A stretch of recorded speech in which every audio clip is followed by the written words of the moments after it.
जय हिंद दोस्तों, नमस्कार। मैं चिराग एक बार फिर से आप सभी का स्वागत करता हूं आपके अपने चैनल स्टडी नो मोबाइल चिराग पर। तो कैसे हो आप सब दोस्तों? आज की क्लास शुरू करने से पहले एक छोटी सी बात। करंट अफेयर्स वो सेक्शन है जहां से आप अपना स्कोर तेजी से इंप्रूव कर सकते हो, लेकिन यही सेक्शन सबसे ज्यादा इग्नोर भी किया जाता है। रोज थोड़ा सा पढ़ने का प्लान होता है, लेकिन कभी कल पर चला जाता है और कभी स्किप हो जाता है और धीरे धीरे बैकलॉग बन जाता है। यानी जो टॉपिक्स आपने टाइम पर कवर नहीं किए और वो पेंडिंग रह गए, और एग्जाम के टाइम वही बैकलॉग प्रेशर बनकर सामने आता है। इसलिए आज की क्लास बहुत इंपॉर्टेंट है। आज हम कवर करने वाले हैं 23 मार्च 2026 के most important current affairs, expected MCQs और ऐसी ट्रिक्स जो आपको रिवीजन में एज देंगी। हर क्वेश्चन के पीछे का लॉजिक समझाया जाएगा, ताकि अगर पेपर में ट्विस्ट आए तब भी आप अपना पेपर कॉन्फिडेंटली सही कर पाओ। यह क्लास आपको सिर्फ पढ़ाएगी नहीं, बल्कि एग्जाम के हिसाब से सोचना भी सिखाएगी। बस आप लोगों से एक ही कमिटमेंट चाहिए, क्लास को एंड तक देखना और हर क्वेश्चन का आंसर खुद ट्राई करना। और हाँ, हर क्वेश्चन के लिए मैं आपको 10 सेकंड दूंगा, रुकना, सोचना और फिर आंसर देना। तो कॉपी पेन रेडी कर लो, डिस्ट्रैक्शंस हटा दो और अपने आप को एग्जाम मोड में ले आओ। क्लास का पीडीएफ भी मैं आपको दूंगा, जो आपको डिस्क्रिप्शन में मिल जाएगा। तो चलिए शुरू करते हैं आज का करंट अफेयर सेशन। सबसे पहले देखते हैं हमारी प्रीवियस क्लास का होमवर्क क्वेश्चन। क्वेश्चन आपका, which organization launch the AI for good global summit 2026? किस संगठन ने AI for good global summit 2026 का शुभारंभ किया? ऑप्शंस आपके A UNESCO, B ITU, C WHO, D UNDP.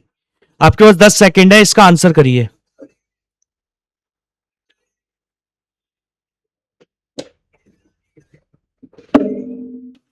I hope आपने इसका आंसर किया होगा। इसका करेक्ट आंसर है बी आईटीयू।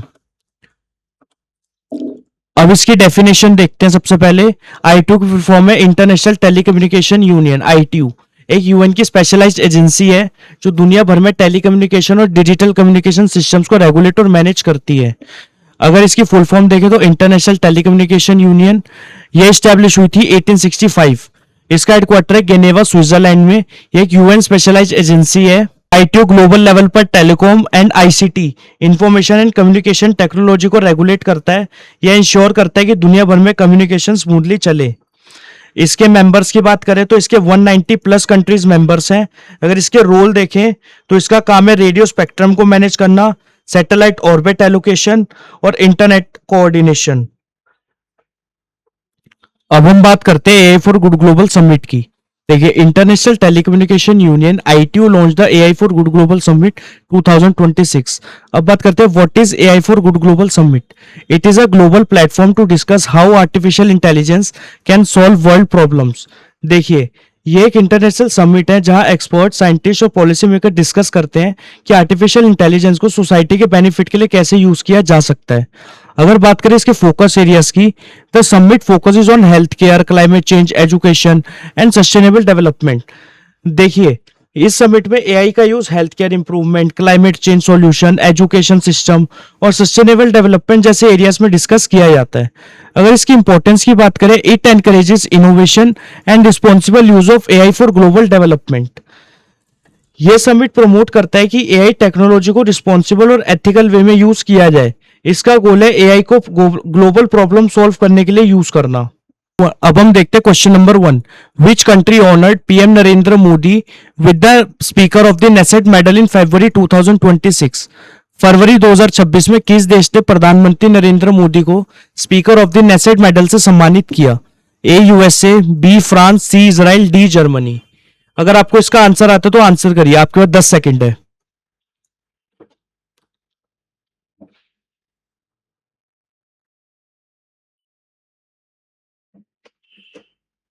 आई होप आपने इसका आंसर किया होगा। इसका करेक्ट आंसर है सी इजराइल।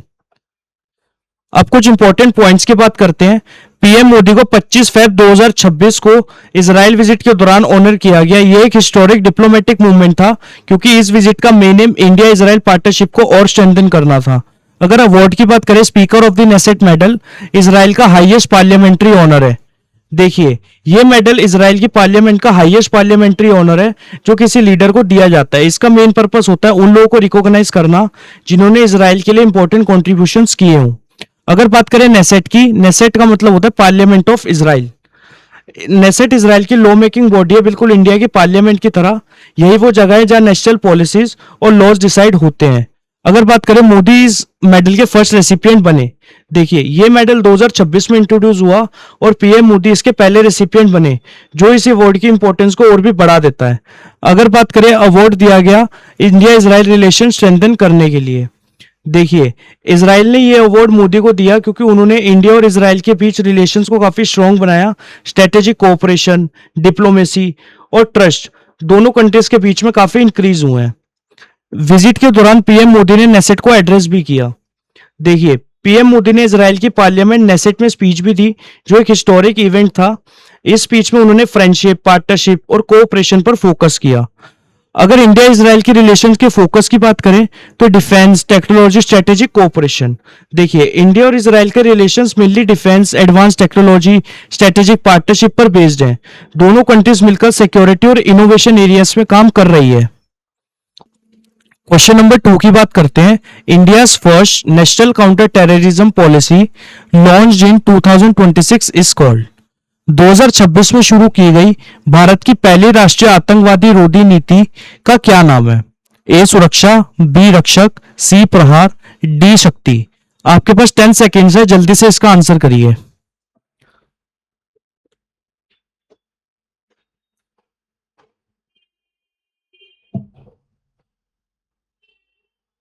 आई होप आपने इसका आंसर किया होगा। इसका करेक्ट आंसर है ऑप्शन सी प्रहार। प्रहार पॉलिसी को 23 फरवरी 2026 को लॉन्च किया गया और इसे लॉन्च किया MHA ministry of home affair ने। यह पॉलिसी इंडिया की इंटरनल सिक्योरिटी को स्ट्रॉन्ग करने के लिए बनाई गई है। अब इस पॉलिसी को थोड़ा डिटेल में समझते हैं। सबसे पहले समझते हैं प्रहार पॉलिसी है क्या। प्रहार पॉलिसी को इंडिया की पहली कॉम्प्रिहेंसिव नेशनल पॉलिसी माना जा रहा है। कॉम्प्रिहेंसिव का मतलब होता है एक ऐसी पॉलिसी जो सब कुछ कवर करे, मतलब अलग अलग सिक्योरिटी इश्यूज को एक साथ हैंडल करे। अब बात करते हैं इसके अप्रोच की। दोस्तों इस पॉलिसी का अप्रोच है प्रोएक्टिव और इंटेलिजेंस बेस्ड। देखिए प्रोएक्टिव का मतलब होता है पहले से रेडी रहना। इंटेलिजेंस बेस्ड का मतलब होता है इंफॉर्मेशन और डाटा के बेस पर डिसीजन लेना। सिंपल वर्ड्स में समझो तो प्रॉब्लम होने का वेट नहीं करना, बल्कि पहले ही उसे रोकने की प्लानिंग करना। अब देखते हैं इस पॉलिसी का थीम और ऑब्जेक्टिव क्या है। अब बात करते हैं इस पॉलिसी के थीम की।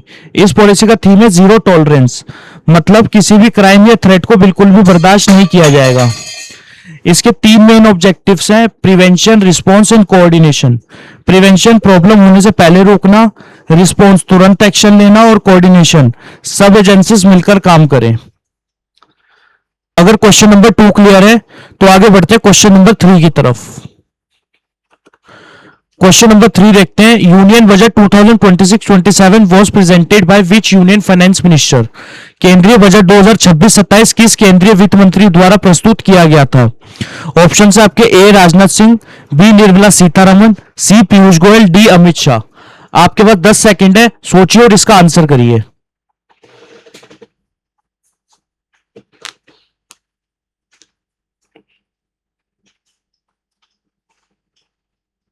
आई होप आपने इसका करेक्ट आंसर किया होगा। इसका करेक्ट आंसर है ऑप्शन बी निर्मला सीतारमन।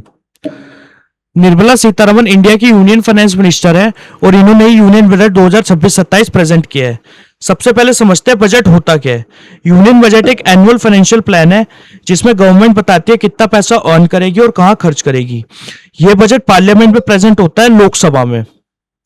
अब हम बात करते हैं फाइनेंस मिनिस्टर के रोल की। दोस्तों फाइनेंस मिनिस्टर का रोल बजट में बहुत इंपॉर्टेंट है। यही बजट प्रिपेयर करते हैं और पार्लियामेंट में प्रेजेंट करते हैं। निर्मला सीतारमन लगातार कई बार बजट प्रेजेंट कर चुकी है। अब सबसे इंपॉर्टेंट बात पर आते हैं, बजट का फोकस। सबसे पहले बात करते हैं इकोनॉमिक ग्रोथ की। इसका मतलब है कि देश की इकोनॉमी को स्ट्रांग बनाना। गवर्नमेंट जॉब्स क्रिएट करती है, इंडस्ट्रीज को सपोर्ट करती है और बिजनेस ग्रोथ बढ़ाती है। सिंपल वर्ड में समझे कि लोगों की इनकम बढ़े और इकोनॉमी ग्रो करे। अगला है इंफ्रास्ट्रक्चर डेवलपमेंट। इसका मतलब है roads, highways, railways, airport, bridges जैसे प्रोजेक्ट्स बनाना। जितना स्ट्रॉन्ग इंफ्रास्ट्रक्चर होगा उतनी फास्ट डेवलपमेंट होगी। एग्जांपल, नए हाईवेज और मेट्रोस प्रोजेक्ट से ट्रैवल इजी होता है और इकोनॉमी भी ग्रो करती है। लास्ट हम बात करते हैं फिशल मैनेजमेंट। इसका मतलब है गवर्नमेंट अपने पैसों को बैलेंस करे, कितना पैसा आ रहा है और कितना खर्च हो रहा है, इसको कंट्रोल में रखना। ज्यादा लोन ना लेना और डेफिसिट कंट्रोल करना भी इसी का पार्ट है। अगर आपको क्वेश्चन नंबर 3 क्लियर है तो बढ़ते आगे क्वेश्चन नंबर 4 की तरफ। क्वेश्चन नंबर 4 देखते हैं। Which Indian cricketer received the Polly Umrigar award 2026? किस भारतीय क्रिकेटर को पॉली उमरीगार पुरस्कार 2026 मिला? ऑप्शन है आपके ए विराट कोहली, बी रोहित शर्मा, सी शुभमन गिल, डी केएल राहुल। आपके पास 10 सेकंड है, सोचिए और इसका आंसर दीजिए।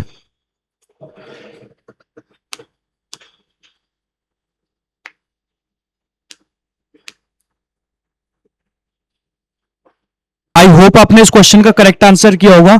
इसका करेक्ट आंसर है ऑप्शन सी शुभमन गिल। यह award board of control for cricket in India BCCI द्वारा दिया जाता है। इसकी शुरुआत 2007 में 2006-7 सीजन के लिए हुई थी। यह award best Indian international cricketer of the year को दिया जाता है जिसने टेस्ट, ओडीआई, टी20 तीनों में आउटस्टैंडिंग परफॉर्मेंस दिया हो। यह अवार्ड पॉली उमरीगार के नाम पे रखा गया है जो फॉर्मर इंडियन कैप्टन और लेजेंडरी बैट्समैन थे। इसके फर्स्ट विनर थे सचिन तेंदुलकर। अगर बात करें इस अवार्ड के कैश प्राइस की तो 15 लाख रुपीज है। हाईएस्ट विनर 5 टाइम्स जीता है इसको विराट कोहली ने। अगर वुमेन क्रिकेट की बात करें तो इसको 5 टाइम्स जीता है स्मृति मंदाना ने। इसके रिसेंट विनर है 2024-25 के लिए अवार्ड दिया गया शुभमन गिल को। अगर क्वेश्चन नंबर 4 क्लियर है तो बढ़ते आगे क्वेश्चन नंबर 5 की तरफ। क्वेश्चन नंबर 5 देखते हैं। Who became the first women to win 5 times BCCI international cricketer award? कौन बनी वो पहली महिला जिन्होंने 5 बार बीसीसीआई इंटरनेशनल क्रिकेटर अवार्ड जीता? ऑप्शंस आपके A Harmanpreet Kaur, B Mithali Raj, C Smriti Mandhana, D Shafali Verma. आपके पास 10 सेकंड है, सोचिए और इसका आंसर करिए।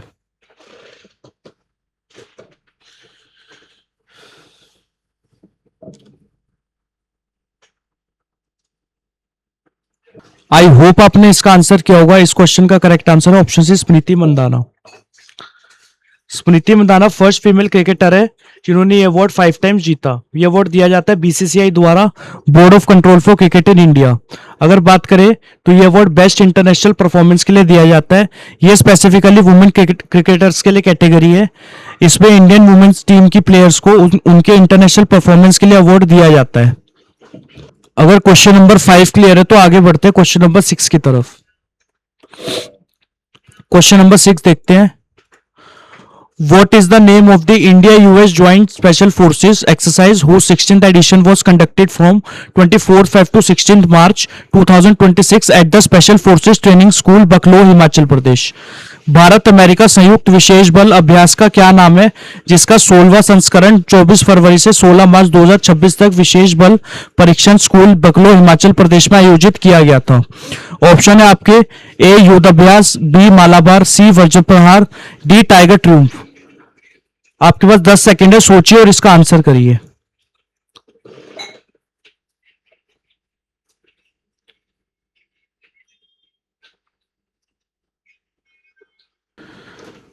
आई होप आपने इस क्वेश्चन का आंसर दिया होगा। अब इसका करेक्ट आंसर देखते हैं।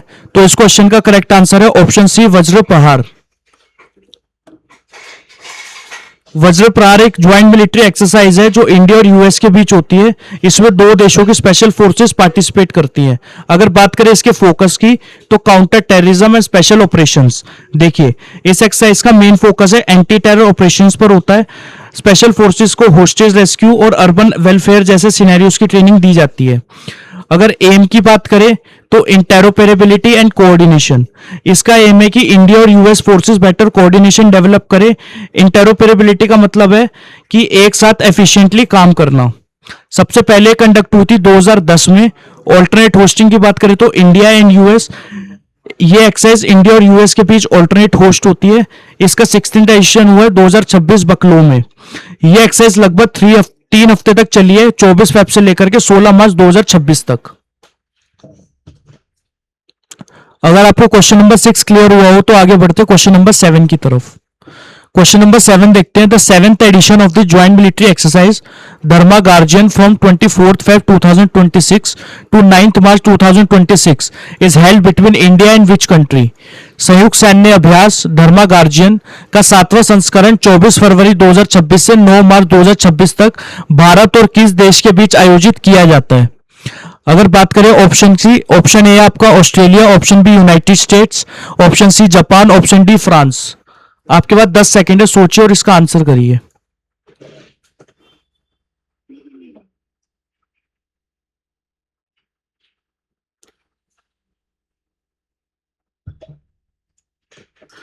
आई होप आपने इसका आंसर किया होगा। इस क्वेश्चन का करेक्ट आंसर है ऑप्शन सी, जापान।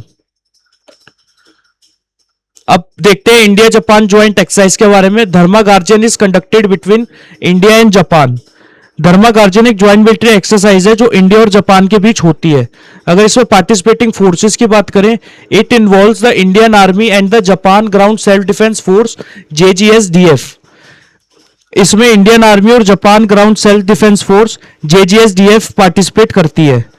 अगर बात करें काउंटर टेररिज्म फोकस की, तो the exercise focuses on counter terrorism and special combat operation training. इस एक्सरसाइज का मेन फोकस काउंटर टेररिज्म और स्पेशल कॉम्बैट ऑपरेशंस पर होता है। सोल्जर को रियल कॉम्बैट सिचुएशन की ट्रेनिंग दी जाती है।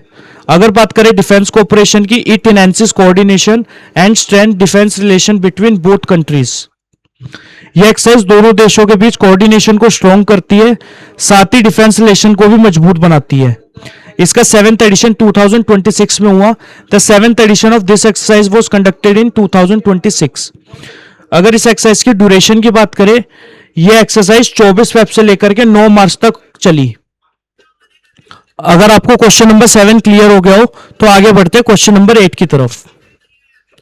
क्वेश्चन नंबर 8 देखते हैं। Which Manipuri film won the BAFTA award for best children's and family film in 2026। 2026 में किस मणिपुरी फिल्म ने सर्वश्रेष्ठ बाल एवं पारिवारिक फिल्म का बफ्ता पुरस्कार जीता? ऑप्शन है आपके, ए आर्को, बी जूट्रोपोलिस 2, सी बूंग, डी लिलो एंड स्टिच। अगर आपको इसका आंसर आता है तो आंसर करेंगे, आपके पास 10 सेकेंड है।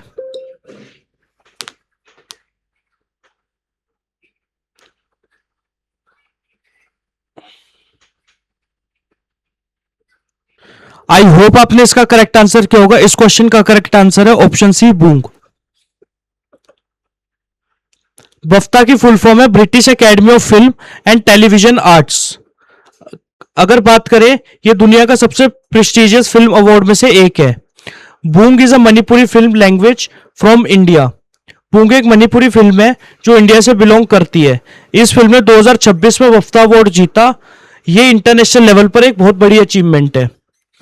फिल्म को best children and family film category के लिए अवार्ड मिला। अगर इसकी हिस्टोरिक अचीवमेंट की बात करें, बूंग इस कैटेगरी में बफ्ता जीतने वाली पहली फिल्म बन गई है। अगर बात करें इस फिल्म के डायरेक्टर की, तो इस फिल्म के डायरेक्टर है लक्ष्मी प्रिया देवी। अगर क्वेश्चन नंबर 8 आपको क्लियर है तो बढ़ते आगे क्वेश्चन नंबर 9 की तरफ।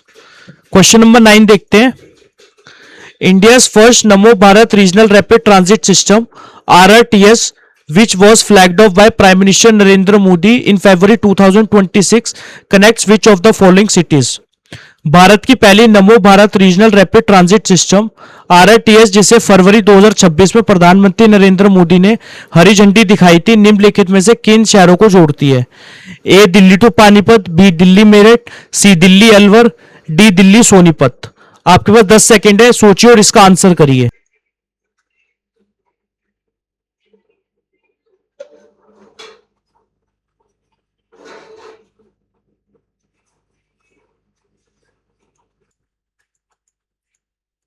आई होप आपने इसका करेक्ट आंसर क्या होगा। इस क्वेश्चन का करेक्ट आंसर है ऑप्शन बी, दिल्ली मेरठ। नमो भारत इंडिया का पहला रीजनल रैपिड ट्रांजिट सिस्टम है RRTS। ये हाई स्पीड रीजनल कनेक्टिविटी के लिए डिजाइन किया गया है। ये कनेक्ट करेगा दिल्ली मेरठ रूट को। इस प्रोजेक्ट को NCRTC डेवलप कर रही है, national capital region transport corporation. यह हाई स्पीड कनेक्टिविटी प्रोवाइड करेगी। इसमें ट्रेन की स्पीड लगभग 160 किलोमीटर प्रति घंटे तक होती है। यह नॉर्मल ट्रेन से काफी फास्ट है। ट्रेवल टाइम हमारा रिड्यूस होगा। यह सिस्टम सिटीज के बीच ट्रेवल टाइम को काफी कम कर देता है। डेली यात्रियों के लिए बहुत हेल्पफुल है। लेस ट्रैफिक एंड पोल्यूशन, ये रोड ट्रैफिक को कम करता है, साथ ही पोल्यूशन भी रिड्यूस करता है। अगर क्वेश्चन नंबर 9 क्लियर हो गया हो तो बढ़ते आगे क्वेश्चन नंबर 10 की तरफ। क्वेश्चन नंबर 10 देखते हैं। Who is the author of the book Atal Bihari Vajpayee the eternal statesman, released in February 2026। फरवरी 2026 में प्रकाशित पुस्तक Atal Bihari Vajpayee the eternal statesman के लेखक कौन है? A Murli Manohar Joshi, B Vijay Goyal, C Arun Jaitley, D CP Radhakrishnan. यह आपका आज का होमवर्क क्वेश्चन, ट्राई जरूर करिएगा। हम इसको डिस्कस करेंगे नेक्स्ट क्लास में।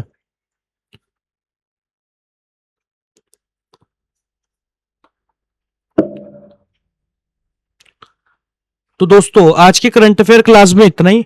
आज हमने जितने भी इंपॉर्टेंट टॉपिक्स कवर किए हैं उन्हें बस सुनना इनफ नहीं है, एक काम जो करना, आज का पूरा कंटेंट एक बार रिवाइज कर लेना, क्योंकि एग्जाम हॉल में वही याद आता है जो आपने रिवाइज किया होता है, सिर्फ देखा हुआ नहीं। अगर आप सच में अपना सिलेक्शन चाहते हो तो एक सिंपल फॉर्मूला फॉलो करो, स्टडी रिवाइज रिपीट। बस इसी साइकिल को डेली फॉलो करोगे तो रिजल्ट आपके फेवर में आएगा। और एक बात हमेशा याद रखना, कंपटीशन टफ जरूर है लेकिन इम्पॉसिबल नहीं है। हर साल सिलेक्शन लिस्ट में नाम आते हैं और अगला नाम आपका भी हो सकता है। डिफरेंस सिर्फ इतना होता है, कुछ लोग कंसिस्टेंट रहते हैं और कुछ लोग बीच में रुक जाते हैं। आपको रुकना नहीं है। अगर आपको सेशन हेल्पफुल लगा हो तो वीडियो को लाइक जरूर करें और अपने उन दोस्तों के साथ शेयर करें जो सच में सीरियस है अपने एग्जाम को लेकर, और चैनल को सब्सक्राइब कर लो। तो दोस्तों आज के लिए इतना ही, मिलते हैं नेक्स्ट क्लास में। तब तक के लिए पढ़ते रहिए, मुस्कुराते रहिए, अपने और अपनों का ध्यान रखिए। जय हिंद, जय भारत।